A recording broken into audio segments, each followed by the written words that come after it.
Hey, so WikiLeaks has been releasing all the John Podesta emails. Now, he's the campaign chairman for Hillary Rodham Clinton, and a lot of these emails are from late 2011. They're really interesting and informative and eye-opening.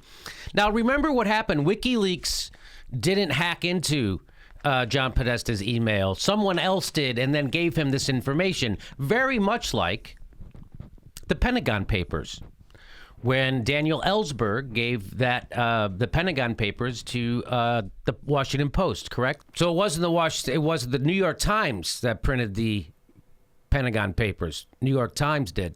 So Washington Post didn't hack in, didn't do anything, didn't break in anywhere or do anything. It was whoever the hacker was. It was whoever the hack, right? Mm-hmm. Right.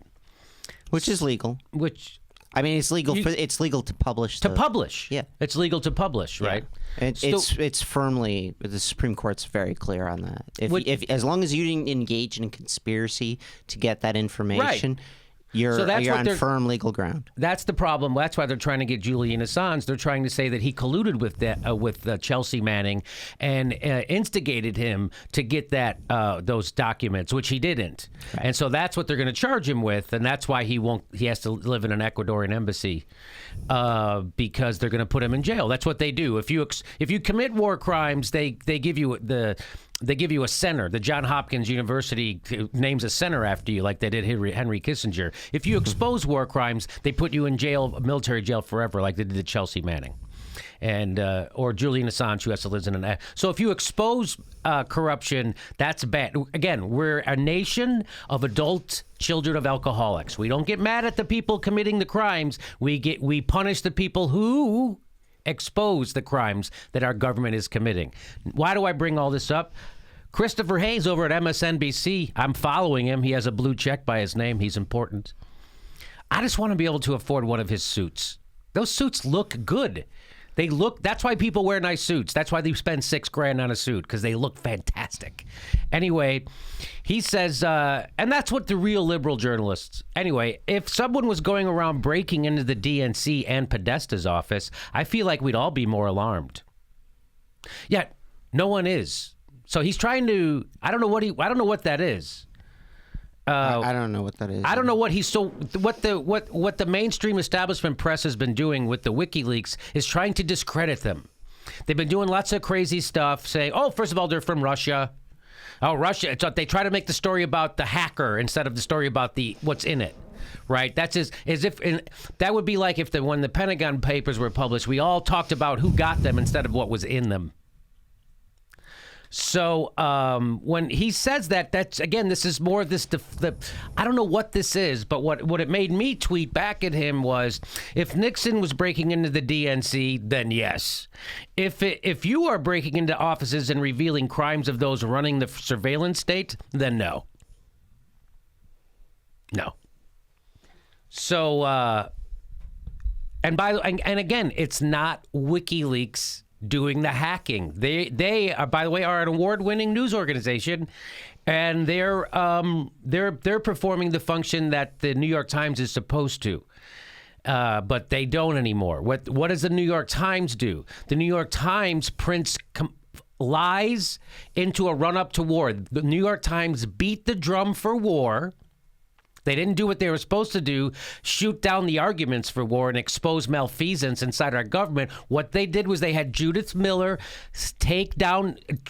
be a stenographer for Dick Cheney, and then they put that right on their front page without fact-checking it, without anything. And what they were doing was they were doing what the government wanted them to do. And that's why the New York Times is really, everything you read in there, you should be suspect of. They're not really quality anymore.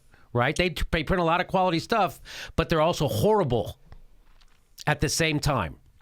So I think that's true of any news organization at this point. You should be checking, definitely, and triple checking things, because a lot of times they're just picking up one another's stories and not checking them too. So even if you read something and it's both in the Guardian and in the Washington Post, you should probably check it for something else, because it's entirely possible the Washington Post just picked it up from the Guardian or yes, but that shouldn't happen with the New York Times, right? Why?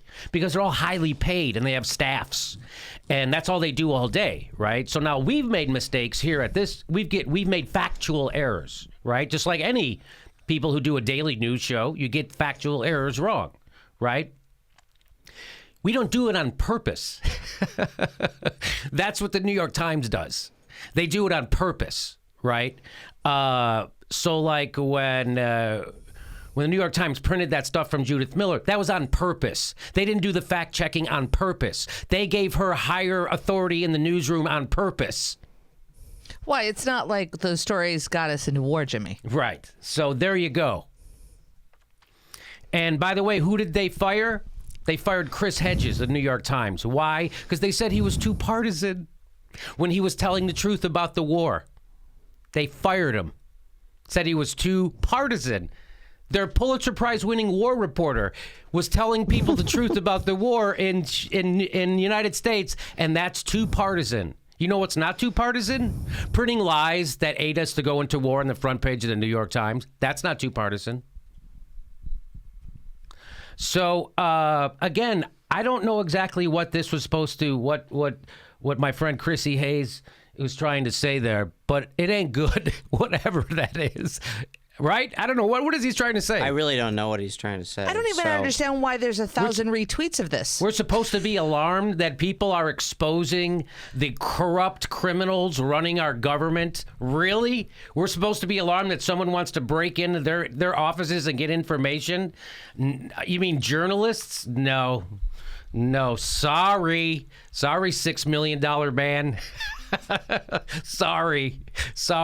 But you know what MSNBC's doing? A disservice to America on almost a daily basis. You know that, right? Yes. Where is Phil Donahue, by the way? And what happened to Ed Schultz? Can't wait for your big takedown of Comcast and their TPP support.